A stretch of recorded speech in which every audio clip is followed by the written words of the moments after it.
ফুলকপি আর আলুটা একটু কেটে গরম জলে একটু ভাপিয়ে নেব। এই যে ভাপানো হয়ে গেছে, এটা নুন হলুদ দিয়ে ভাপিয়ে নিয়েছি। এইবারে আলু আর ফুলকপি আলাদা আলাদা ছাকা তেলে ভেজে নেব।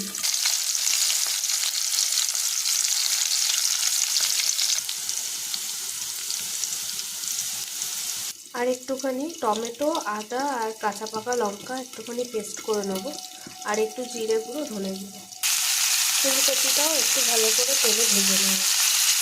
তেলের মধ্যে একটু তেজপাতা, গোটা গরম মশলা আর জিরে ফোড়ন দিয়ে নিলাম। এবার কড়াইতে বাটা মশলা আর টমেটো আর একটু গোটা কাঁচা পাকা লঙ্কা দিয়ে দিলাম।